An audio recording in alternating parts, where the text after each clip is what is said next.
far from a one-person endeavor, that's for sure. That I can tell you. Today is February the 26th, 2022, and it is Unity Day in Overeaters Anonymous. And the purpose and spirit of Unity Day is to take a moment, which we're going to do here in just a second. And we're going to, if you would, if I could ask you to please silently take a moment and say a prayer, not only for the people who are suffering outside the rooms, but for the multitudes of people who are already in the rooms and dying of their untreated addiction. So, and while you're doing that, I will repeat the responsibility pledge. I am responsible when anyone, anywhere reaches out for help. I want the hand of AA to always to be there. And for that, I am responsible. Take a second and just reflect on the people that are dying of this vicious, debilitating disease.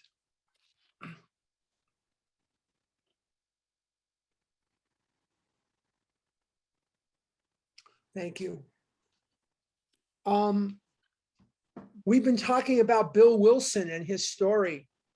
And originally, Bill's story was not meant to be page 1. It was actually chapter 2 in the first edition. There was a man by the name of Tom Uzzell who edited the book.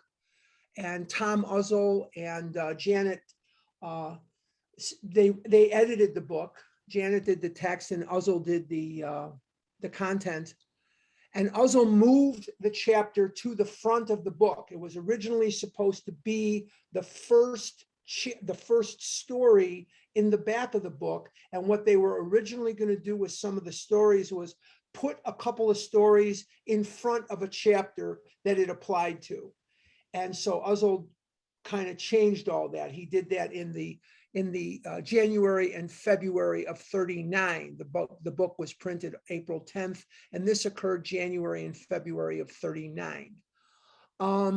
Janet Blair and Uzzell did a very good job, obviously. But anyway, Bill's story was originally chapter 2.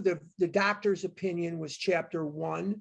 And in the second edition, they moved the doctor's opinion to the Roman numeral section. And the reason was that Dr. Silkworth was not an alcoholic, and they wanted the book to be for alcoholics by alcoholics. And as Silkworth was not an alcoholic, they moved his opinion to the Roman numeral section. But we've been talking about Bill Wilson, and Bill is a very smart man, a very dedicated man, a very focused man. He comes out of World War I with a lot of high hopes. And he is sure that he will be at the front of vast enterprises, that he will manage with the utmost assurance. His attitude is good. He goes in and he's in law school, and he does pass. He does. It's one of the few bars Bill does pass is the bar exam. But the bottom line is that Bill Wilson will never practice law during his life, but he will pass the test. We see him, and what we're going to do is we're going to utilize the story to look at Bill's thinking and ask ourselves, do I think the way Bill thinks? Do I eat the way Bill drinks? And what we're going to do this morning is we're going to take a very, very detailed look at Bill as he begins his descent into madness, down the roller coaster. We're going to back up one paragraph. I'm on page 3 of the big book of Alcoholics Anonymous, 4th edition. I'm on page 3, and I'm going to repeat what we talked about last week, the last paragraph that we covered, because I feel that in doing so, it will give us some good momentum to go into the descent, because right now, Bill is going up. Things are good for Bill. Well, why don't I let him tell you rather than me try to tell you? Let's let him tell you. I'm on page 3. This is the top of the roller coaster. For the next few years, fortune threw money and applause my way. I had arrived.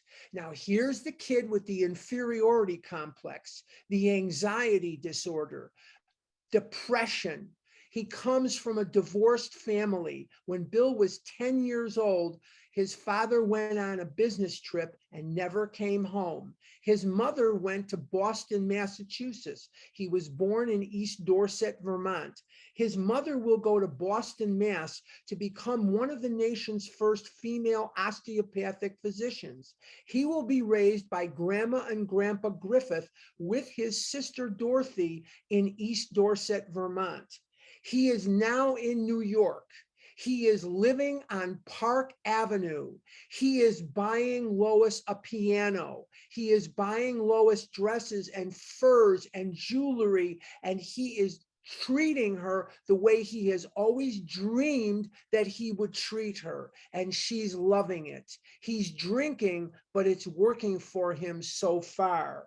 My judgment and ideas were followed by many to the tune of paper millions. Now let's take that sentence and take a look at what it's telling us. Let's just say, for example, that you do anything, whether you're an administrative assistant, whether you're a doctor, whether you're a nurse, whether you're a whatever you are, the way you do what you do becomes a standard of excellence. Could you just imagine for just a minute now, people are talking and saying, I do something this way, and someone else says, oh no, that's not the way Joe does it. Oh no, you're wrong. That's not the way Susan does it. That's not the way Mary does it.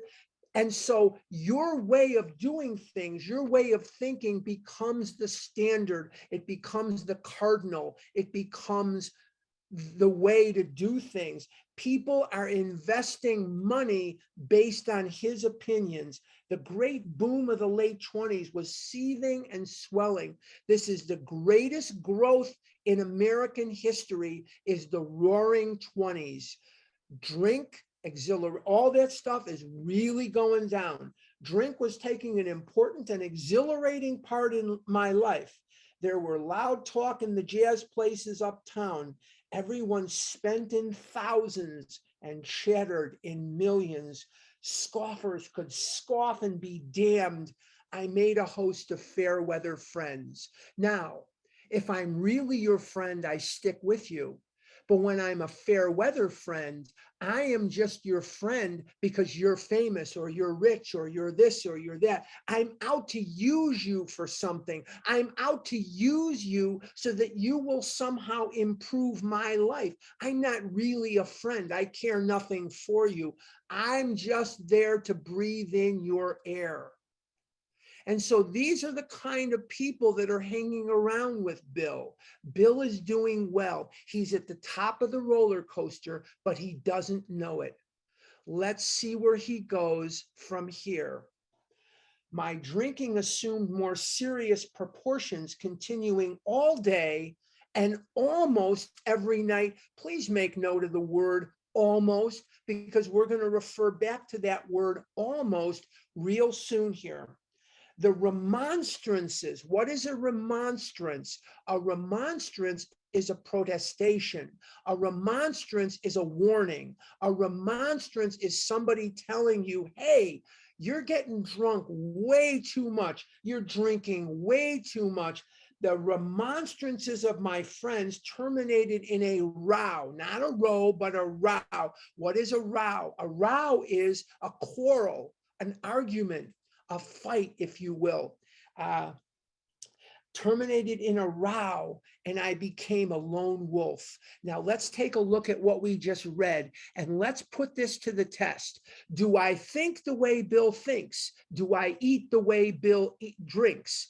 Now, he is faced with everything he's ever wanted being over here in my left hand. The friends, the fame, the money, the fortune, the admiration of people that he's wanted from the time he was a child. In my right hand here is loneliness, but it's full of food and full of whiskey. He is caught between the two hands. He can either stop drinking, or he can say, screw these people. I'm going to drink no matter what they say. And he becomes a lone wolf. And how many times did I sit alone on a Friday night and a Saturday night with tears running down my face and food all around me, empty cartons, gallons of ice cream, pizza boxes, cookie boxes, God knows what boxes, bags, and all around me, my tears were flowing like a river because I was lonely. I was emasculated. I was an object of ridicule. I broke furniture. I got stuck in cars. You've all heard me talk about this many, many times. But the reality of that situation is, why would anyone in my situation still be eating gallons of damn ice cream when faced with the reality that I was living in? And the fact of the matter is, I am no different from Bill. Everything he's ever wanted was right there in front of him. And he says to these people, screw you, I don't need you. I've got John Barleycorn. And he continues to drink. Do I think the way Bill thinks? You bet I do. Do I eat the way Bill drinks? You bet I do.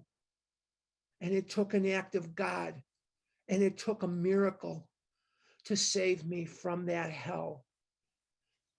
There were many unhappy scenes in our sumptuous apartment. There had been no real infidelity. Now, I don't want to get into the whole argument of no real infidelity. What's real infidelity as opposed to not real infidelity? And if you want to throw rocks at Bill Wilson, he was very human.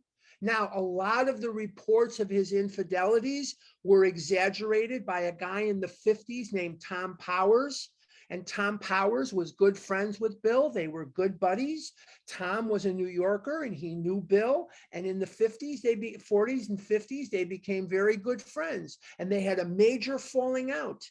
And Tom Powers was the one who spread a lot of the rumors that Bill had been unfaithful to Lois. Do we know for a fact that Bill had a long-term liaison with Helen Wynn and he left her a percentage of the royalties to the big book? Yes, we do. Yes, we do know that. But here he's saying there was no real infidelity. I'm not quite sure how to amplify that. You know, you have these things that come up on Facebook. If you could have lunch with anybody in the world, who would it be? Well, for me, it's the guy right behind me. There's nobody living or dead. I think I'd rather have, well, maybe Jennifer Garner or Jennifer Aniston, but there's nobody I'd rather have lunch with than the guy behind me. Although I think I would not ask him about these things. I would have a lot of other things to ask him about, not this. But Lois, as Lois remembers, does not jive with what Bill remembers about these various things. Let's just move on. It's not germane to our conversation here. It's not really germane to anything we're doing. Helped at times by extreme drunkenness kept me out of those scrapes. 1929, the world is about to go crazy, but no one knows it yet. Summer of 29, things are still okay with the economy and the world. Now, I want to explain something before we read this paragraph. Lois was a good little Al-Anon. Oh, she was a good little Al-Anon. And her and Ann Bingham will form a group in 1950 called Al-Anon. And Ann Bingham and Lois Wilson will change the world. But Lois Wilson believed that when Bill was drinking in the city, they would move to the country. Remember, I may not have told you, but the Burnhams, Dr. Burnham had a summer home in Manchester, Vermont. That's how Lois met Bill, when she was at her summer home in Manchester, Vermont. I've been to Manchester, Vermont, nice place. But the bottom line is, when he would be drinking in the country, they'd move to the city. When he would be drinking in the city, they would move to the country. Oh, she was a good little Al-Anon, and she would convince herself that no matter what happened, a geographic would just do the right thing, would just fix everything up. In 1929, I contracted golf fever. We went at once to the country, my wife to applaud, while I started out to overtake Walter Hagen. Walter Hagen was like Tiger Woods now, very big golfer. Liquor caught up with me much faster than I came up behind Walter. I began to be jittery in the morning. Now, this next sentence, remember I told you to take note of the word almost every night? Well, here's where we're going to cash it in. Golf permitted drinking every day and every night. Stop right there. Now, let's point out something that's very important to point out, because if you're not tuned in, you're going to miss it, and I don't want you to miss it. Remember, I told you last week that the disease has three characteristics, three properties. It is permanent, it is progressive, and left unchecked, it is fatal. We see now the progression of Bill's drinking. On the last page, he was drinking every day and almost every night. Golf permitted drinking every day and every night. What's the alcoholic golfer's favorite hole? The 19th, because that's when they can get schnockered. It was fun to roam around the exclusive course, which had inspired such awe in me as a lad. I acquired the impeccable coat of tan one sees upon the well-to-do. The local banker watched me whirl fat checks in and out of his till with amused skepticism. He sees what's going on. He's looking at Bill. Most of the time, or all the time that Bill is coming in, he's a little bit schnockered, and he's wondering, how long can this go on? Now, what I want to remind you of is we are living in a world that is pretty removed from the Great Depression. The Great Depression, I'm not going to go into a whole history of the Depression. It's not germane to what we're talking about. It's not necessary. I just want to put things into perspective for you. When the United States of America catches cold, then the world will get pneumonia.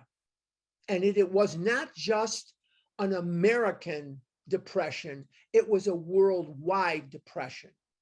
So let's take a look at what's going to happen here, because what comes up must come down. And many of us found that out in 2008, 2009, didn't we? Didn't we find out that these inflated prices, these inflated situations, they will correct themselves? Now, just to put it in perspective for you, unemployment normally runs now about 4 or 5%. Now we're at about 3 and change here in Arizona. Some states are running 4, most are 3 and change.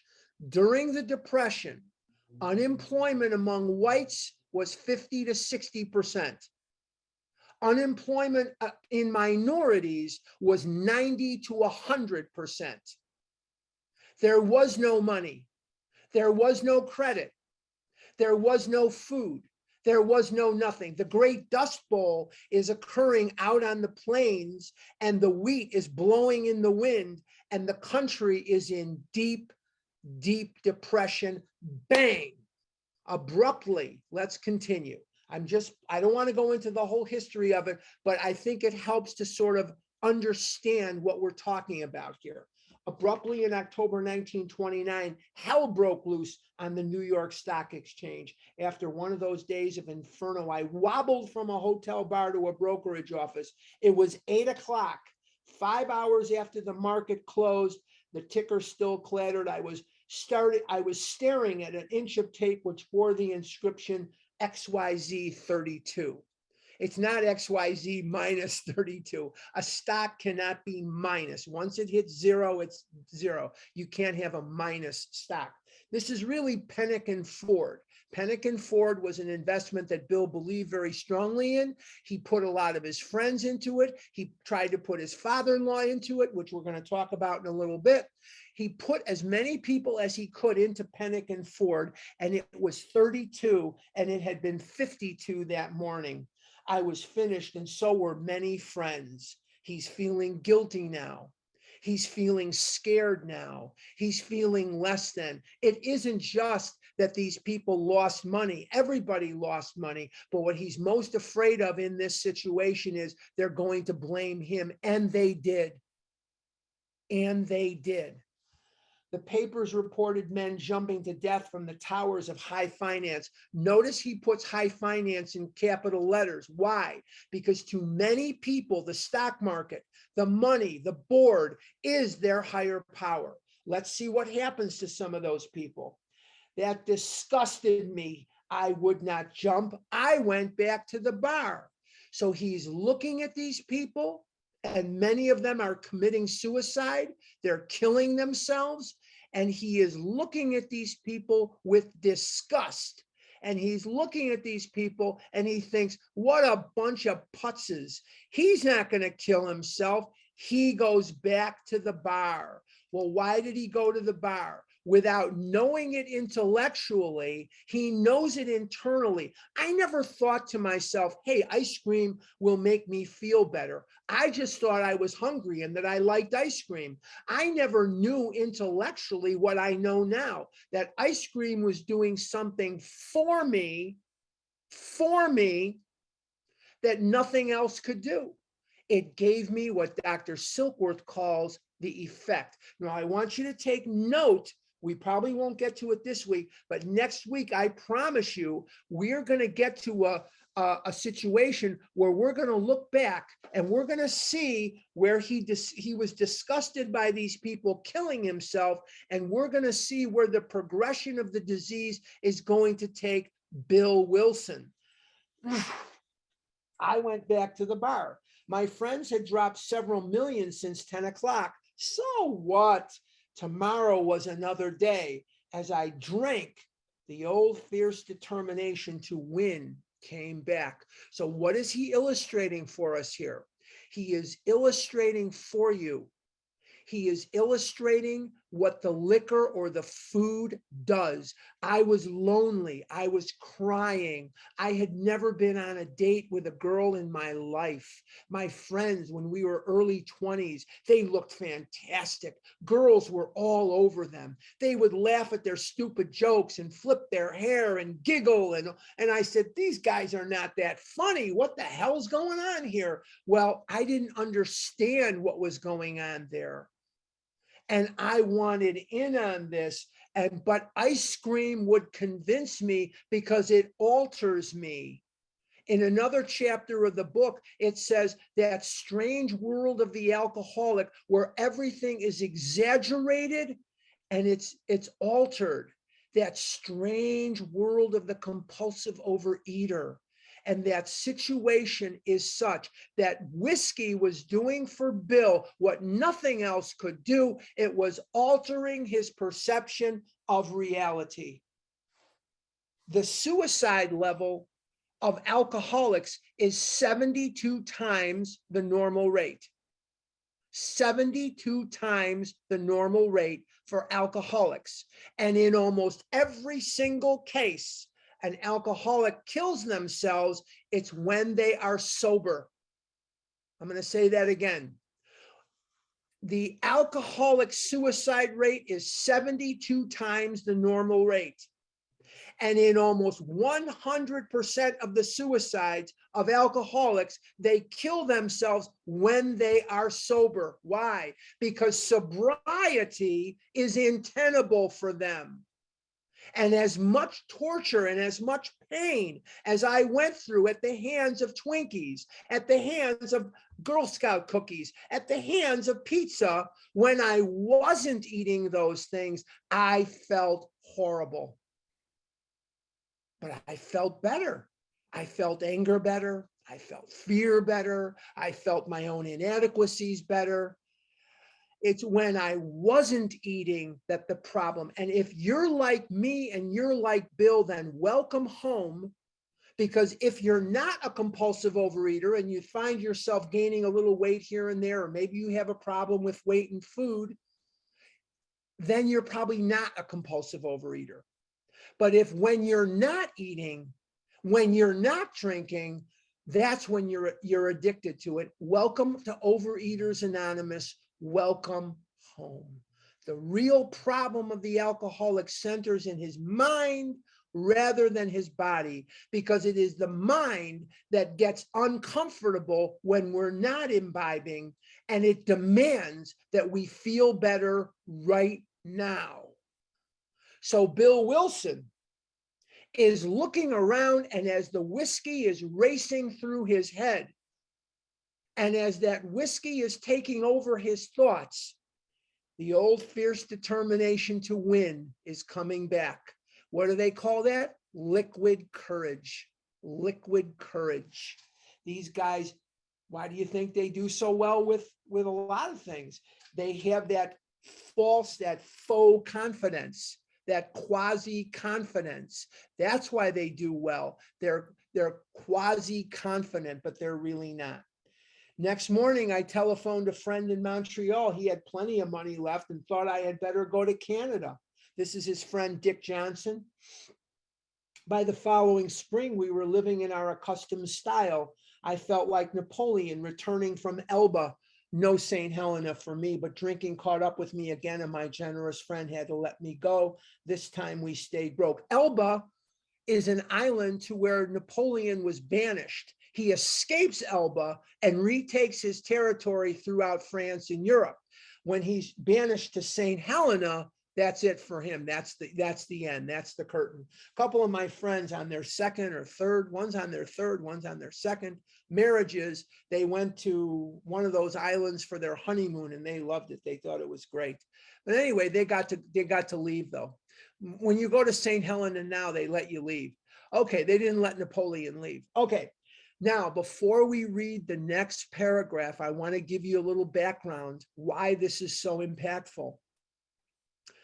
Lois was a Burnham, and Dr. Burnham was a gynecologist. He was a surgeon, and he was a genetics doctor. He was a surgeon, a gynecologist, and a genetics doctor. And Dr. Burnham was not one of these guys that would listen when people tried to sell him something. He didn't like it. He didn't want to be sold anything. And he just felt that his new son-in-law, Bill Wilson, number one, was not good enough for his daughter. Lois was actually a couple of years older than Bill, which at that time was not all that common for the wife to be older than the husband. The Burnhams thought at a very deep level that Lois could have done a lot better. Lois came from New York and Bill was a country boy, and this is not who they thought Lois should be with. But okay, if she's happy, I'm happy. Now, Lois has a couple of what's called ectopic pregnancies. An ectopic pregnancy, the first one was not all that dangerous. They caught it. She was okay. They told her you could still get pregnant, blah, blah, blah. She has a second ectopic pregnancy. She is home by herself. Bill Wilson is out getting drunk. He is out at a bar. There were no cell phones at that time. There were no cell phones. And she doesn't know where the hell he is. She's calling and calling anybody and everybody that might know where he is, and nobody can come up with an answer. Finally, she calls her father and says, "Dad, I need you to come over right now. I can't stop bleeding. I'm bleeding like crazy, and I need you to come over right now." This was in the days when doctors made house calls. If you're anything like my age, you remember the MD license plate. It said State of Illinois, Land of Lincoln, and then it would say MD, and then there'd be a number after it. And in the middle of the license plate was that little emblem that showed that they were medical doctors. If you're my age or older, you'll remember this. Dr. Burnham comes over there and he takes his daughter to the hospital. He leaves a note on the kitchen table at 6 p.m. Bill, Lois is in trouble. I'm taking her to the hospital. Come immediately when you see this note. This is at 6 p.m. The next day, 10 a.m., in comes Bill Wilson. Dr. Burnham is beside himself. He is beside himself. Where was my son-in-law as my daughter had to have an emergency hysterectomy And all Lois has wanted to do from the time she was a child was have kids and have a family. She has had an emergency hysterectomy. She almost hemorrhaged out. She came close to dying. 10 o'clock the next morning, this guy comes to the hospital.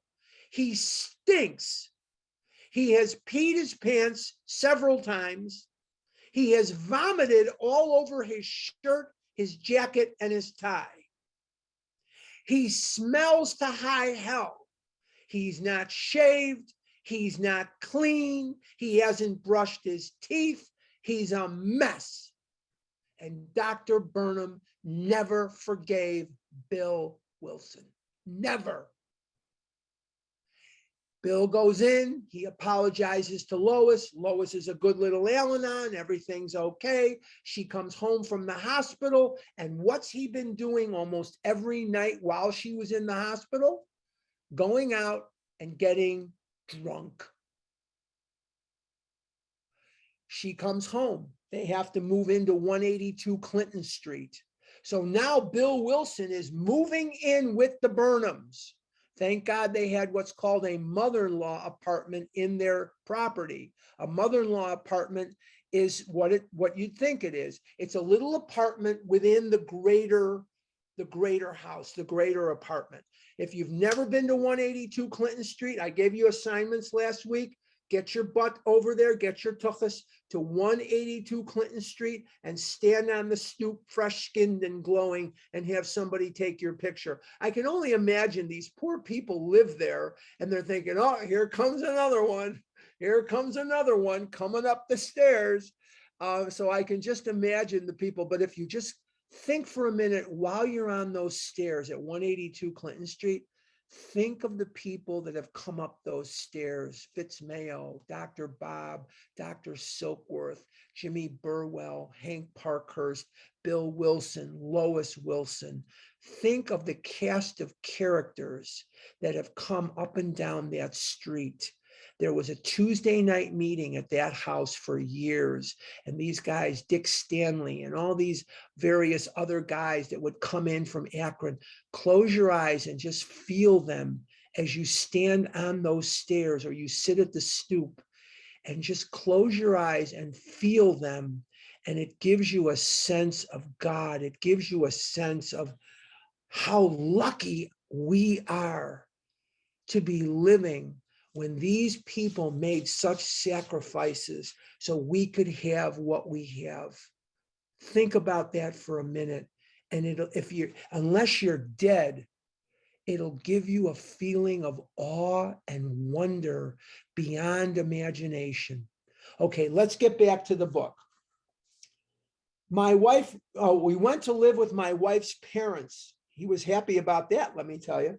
I found a job, then lost it as the result of a brawl with a taxi driver. He picks up a taxi driver coming out of a bar.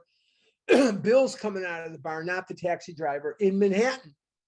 Bill's drinking in Manhattan, and he comes to this taxi, and the guy says, "Where to?" And he goes, "Brooklyn, 182 Clinton Street." And Bill has no money. He has no money to pay the guy. He drank all his money. He's buying drinks for people that he barely knows, and he has no money. And the guy wants to beat the crap out of him. So this gets back to the future, to the prospective employer, no job. Once again, Bill's life is altered by his addiction. Do I think the way Bill thinks? Yes. Do I eat the way Bill drinks? Yes. How many opportunities did I lose because of my eating, my weight, my appearance, my situation? How many opportunities did I lose? They are too numerous to count. Mercifully, no one could guess I was to have no real employment for 5 years, or hardly draw a sober breath. My wife began to work in a department store, coming home exhausted to find me drunk. Lois was an interior decorator. She worked for $19 a week plus commission. Her usual income was anywhere between $23 and $27 a week. They had been living on Park Avenue. Now they're lucky just to be existing in her parents' home. They're making $25 a week. He isn't working at all. He's home drinking grapefruit juice and whiskey, grapefruit juice and gin. I mean, it's just a pathetic situation. He's unshaven. He's unclean. He doesn't get dressed. He doesn't go anywhere except to drink or buy liquor. This was their life. Can I relate? You bet I can. You bet that I can. Top of page 5. I became an unwelcome hanger-on at brokerage places. Liquor ceased to be a luxury. It became a necessity. I could do a weekend retreat just on that sentence alone. I could build a whole retreat. Liquor ceased to be a luxury. It became a necessity. There'd be more to talk about than I could cover in the weekend. And you look at that, and do I relate? Yes. The reason that I relate is there wasn't enough food to get me high. There wasn't enough food that I could catch that buzz. And the more I ate, the worse it got. The more food it took. It was terrible. Bathtub gin, 2 bottles a day. Can you imagine? He's drinking 2 bottles of gin. What's bathtub gin? You have to remember, this was Prohibition time, and there was no store-bought liquor. There was the bootlegger and the stuff you could make yourself. So bathtub gin is called that because they'd make it in the bathtub. 2 bottles of gin a day. I'd be in the emergency room if I drank 2 bottles of gin a day. And often 3 got to be routine. What am I going to point out to you here? You guessed it. You're right. You're smart. I'm pointing out to you the progressive nature of the disease. The disease is getting worse and worse and worse and worse. 2, 3 bottles of gin a day, not glasses, bottles. And I would pay my bills at the bars and delicatessens. This went on endlessly, and I began to waken very early in the morning, shaking violently. Why is he shaking violently? He has delirium tremens. Delirium tremens is when these guys look like an Airedale trying to crap out a peach pit. They're shaking and shaking and shaking and shaking. They can't stop. When I lived in Eugene, Oregon, I went to AA. There is no OA there. There's no such thing.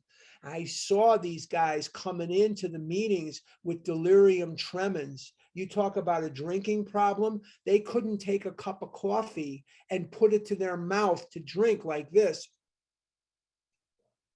because their hand was shaking. And I saw alcoholics taking the cup of coffee in the little styrofoam cup and holding it to the guy's mouth so he could take a drink of coffee. And that's where this disease takes you. Can I relate to the way Bill thinks? Yes. Do I eat the way he drinks? Yes, because it's worse and worse and worse and worse and worse. A tumbler full of gin followed by half a dozen bottles of beer would be required. Make note of that word, required, if I were to eat any breakfast. So in the morning, he is taking a tumbler of gin and 6 bottles of beer before breakfast. You can see the progression of his disease. You can see where it's getting worse and worse and worse and worse. He is now in a horrifically horrible condition. Nevertheless, I still thought I could control the situation, and there were periods of sobriety which renewed my wife's hope. What is he doing there? He's going on what we would call a diet. He sees that his drinking is out of control, and he's trying to control his drinking while he's drinking. And I know every one of you, I would bet my bottom dollar, there's not one person, there's 153, so there's 152 here besides me. Out of 152 people here right now, every one of you have gone on a diet or some self-imposed situation, and that's what he's doing. Let's see where and Lois, good little Al-Anon, I'm not going to drink anymore, Lo. And he doesn't drink for 2 hours. And she feels that he's got this thing licked and he's telling her exactly what she wants to hear. And I realize what I'm doing to myself and what I'm doing to you. And I love you and I don't want to hurt you. These are the words she's wanted to hear. So the good little Al-Anon, we're right in there. Yeah. But she doesn't understand the disease and he doesn't understand the disease. Let's see where it takes him. Gradually, things got worse. Now, let's stop right there for just a minute. Gradually, things got worse. Wait a minute. I thought he stopped drinking. Oh, I remember now. Abstinence does not treat this disease. I'm going to say that 2 more times. Abstinence does not treat this disease. Abstinence does not treat this disease. Man of 30 was doing a great deal of spree drinking. Don't look in the book, it's not in front of you. A man of 30 was doing a great deal of spree drinking. He made up his mind that until he would be successful in business, he would not touch another drop. For 25 years, he remained bone dry. 25 years, he remained bone dry. He decided that after he had been successful in business, he could drink. So out came his carpet slippers in a bottle, and he was dead within 4 years. Sobriety does not treat alcoholism. Abstinence does not treat compulsive overeating.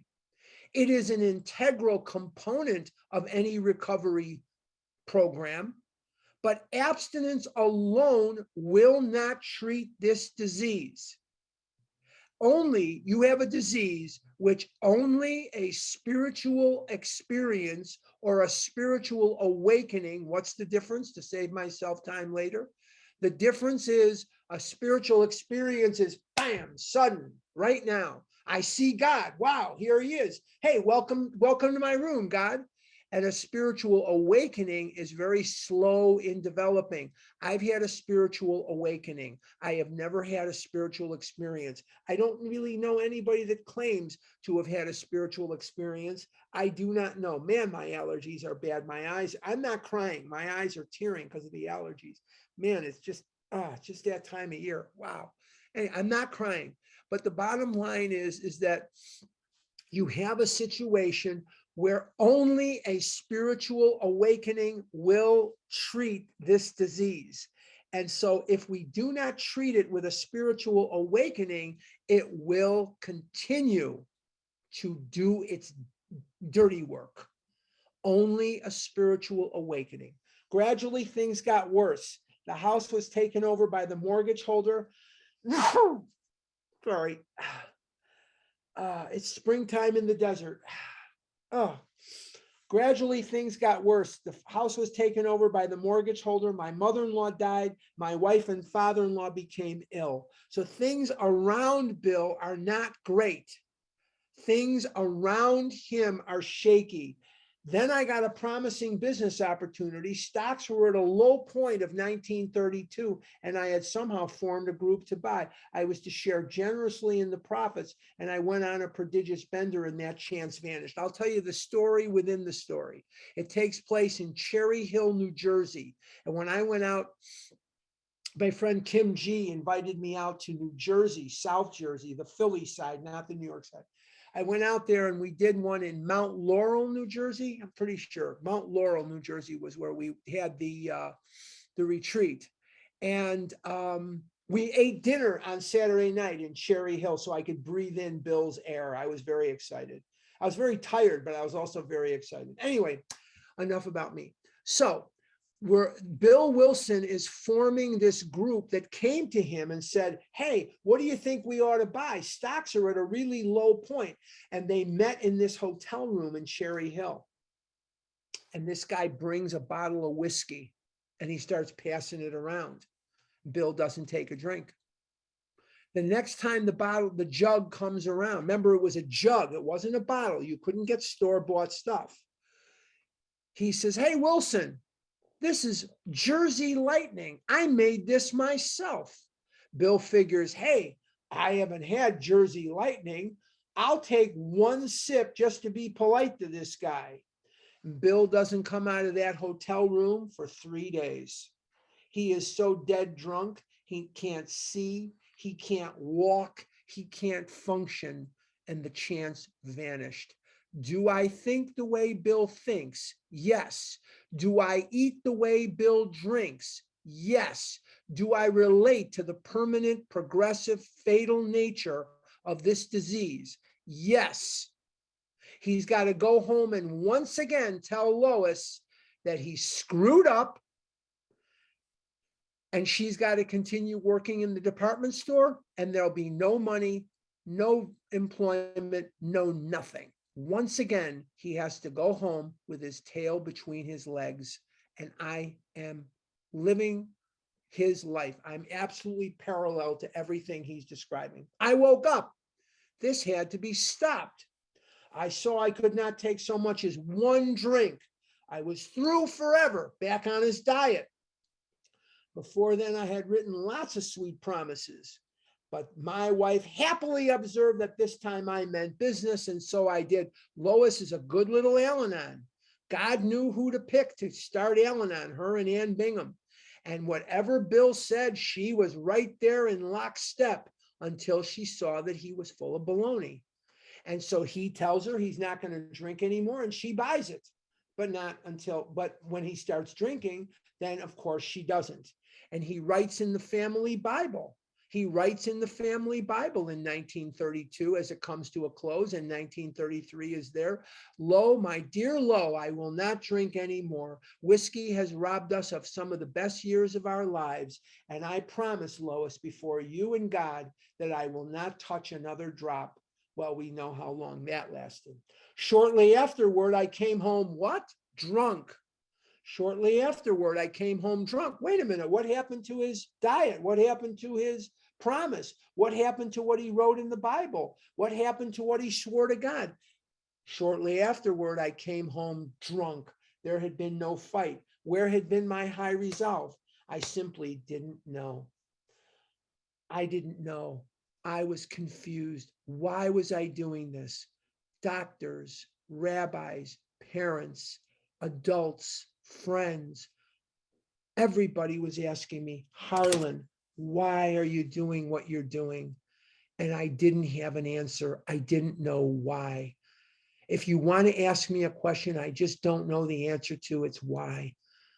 Why would I treat myself like a garbage can? Why would I make myself an object of ridicule? Why would I permanently distend my body? I wouldn't treat you that way. I love you, but I would treat me that way. Can I relate to the way Bill thinks? You bet I can. And I'm as confused as Bill Wilson when I'm in the ice cream. This disease is cunning, baffling, and powerful. It's confusing. This disease makes no sense. Why do people eat ice cream when all they want to be is thin? It's almost as if we were wrong way peach fuzz and we kept going north to try to go south. And when we would set out to go west, we would point the car east.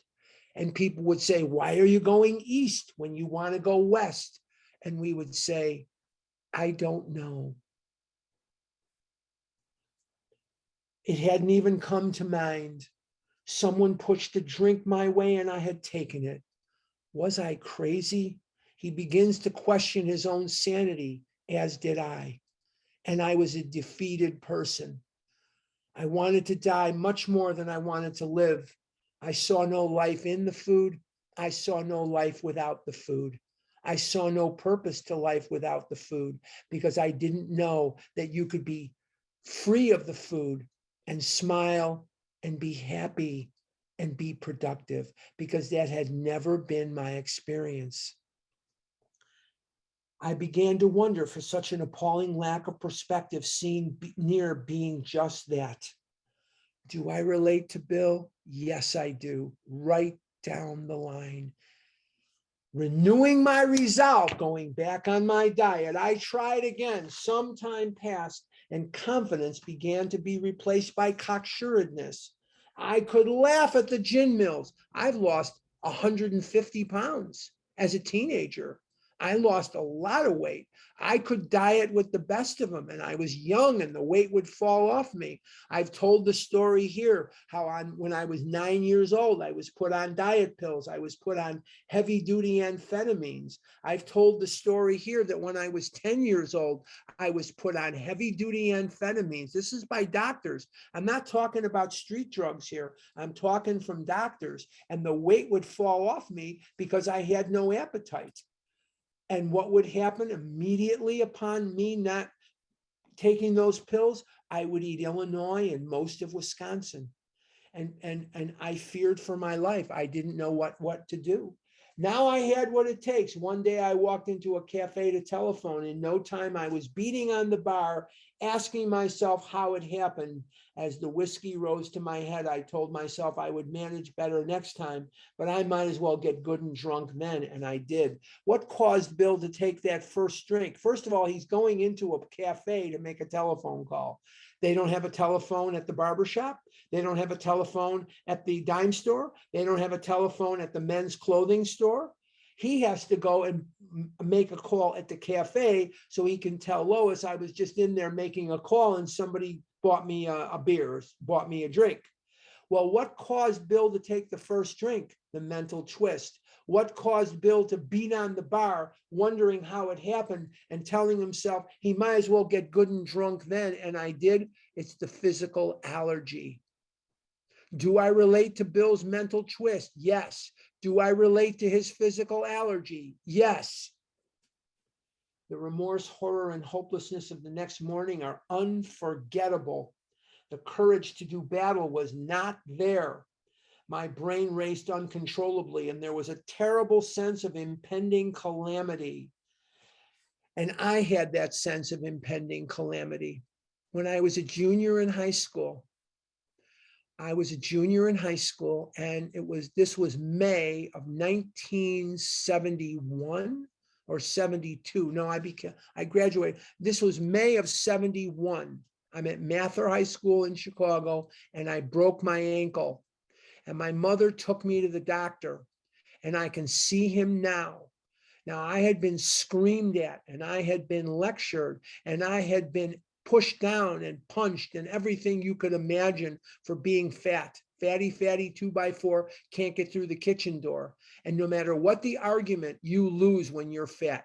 If a thin kid says 2 and 2 is 9, and a fat kid says 2 and 2 is 4, the thin kid can always say to the fat kid, but yeah, you're fat, and he wins or she wins.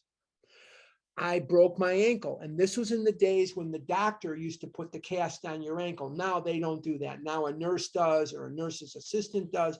But anyway, he came in there. I can see him now. His name was Dr. Bernstein. He's been dead for years. Edgewater Hospital, Chicago, Illinois. If you've ever seen the movie Backdraft, that emergency room, that's Edgewater Hospital. It's not a hospital anymore, though. It's condos. But anyway, I'm at Edgewater Hospital in the emergency room, and Dr. Bernstein had these little granny glasses that were very in vogue in the late 60s, early 70s. And he was an old man, but he's wearing these granny glasses. I don't know, maybe his kids made him wear it. And he looked at my mother and he said, you know, Virginia, and he was really pissed off. He says, you know, Virginia, he is 300 pounds and he is 17 years old. When is this going to stop? When is it going to stop, Virginia? My mother's name was obviously Virginia. It would be funnier if her name was Frances or something, or Mary or something like that. But he says, Virginia, when is this going to stop? And my mother got scared and she started crying. Guess what me and my mother did on the way home from Edgewater Hospital with my new cast? We went on Devon Avenue, we went to Bressler's 33 flavors and ate ice cream. pretending, vowing that the next day we were going to go on our diets. But he scared me. He scared the crap out of me. And my brain raced uncontrollably many times with a sense of impending calamity. I hardly dare cross the street lest I collapse and be run down by an early morning truck. He's paranoid now. The liquor, the alcoholism is giving him night terrors, and he's paranoid now. I had night terrors. I had paranoia from the food. I had all those things, for it was scarcely daylight. An all-night place supplied me with a dozen glasses of ale. Remember when he was drinking 6 glasses of ale? Now he's drinking 12 glasses of ale. What does this call us to? The progressive nature of the disease. He's eating more, he's drinking more and more and more and more. And he has this sense, well, a morning paper told me the market had gone to hell again. Well, so had I. The market would recover, but I wouldn't. That was a hard thought. Should I kill myself? Remember, I told you to make note of when he's looking down his nose at the people that are suicidal. Now he's become one of them. Let's go back to page 1 here for just a minute here. Page 1. Page 1 at the very bottom of the page, 22. Last paragraph on page 1. 22, and a veteran of foreign wars, I went home at last.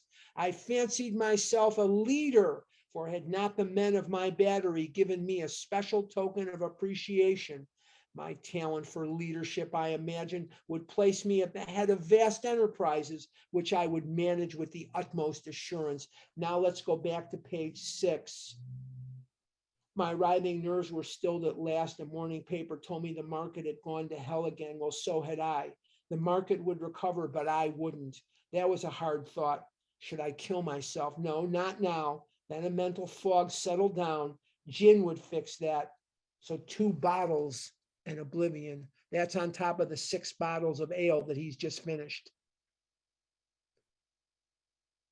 The progressive nature of this disease means that no matter how smart you are, no matter how beautiful you are, no matter who you love or who loves you, whether you're rich or poor, black or white, tall or short, gay or straight, Jew or Catholic or Protestant or Buddhist or Muslim or whatever it is you are, this disease will rot into your life and strip you of any dignity that God entitled you to. It will strip you down and it will make you a laughingstock, and you will not want to live. You will want to give up the most precious commodity that the world has ever seen, life.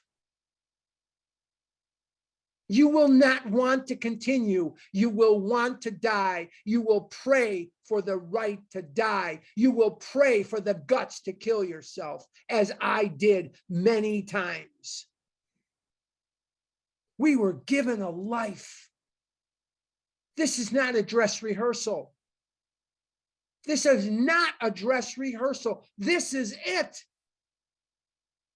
And we, in this disease, would piss it away. There are people who love you.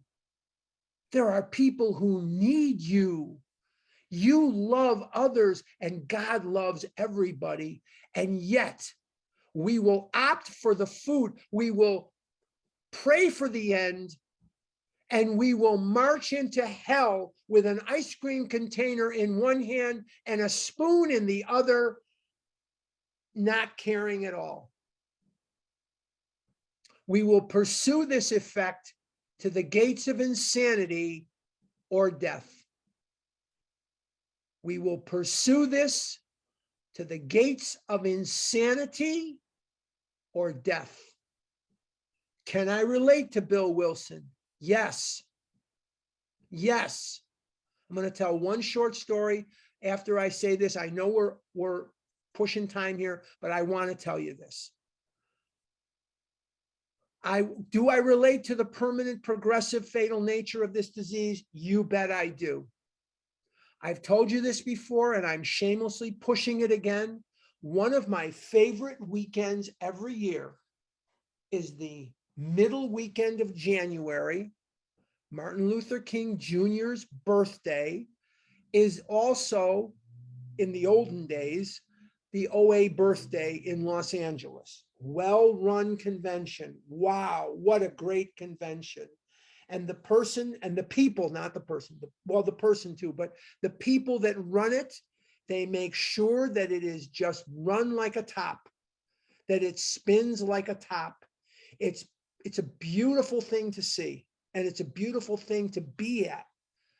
And every time I go to this, I get in a couple of days early. I usually get in Wednesday night, so we can play Thursday and then up to 7 o'clock on Friday. Although it's different now, they start earlier on Friday. They used to start everything 7 o'clock on Friday, and we would go. But anyway, there's one particular group that goes to the beach in Los Angeles. I'm not crying, I'm just allergies. They go to the beach in Los Angeles, and they go out there and they come back and they say, what a miracle, what a miracle. Yeah, that is a miracle. But I looked it up in the dictionary, and it says a miracle is some occurrence to which there is no scientific or logical explanation. You know what the most unbelievable miracle at the OA birthday is?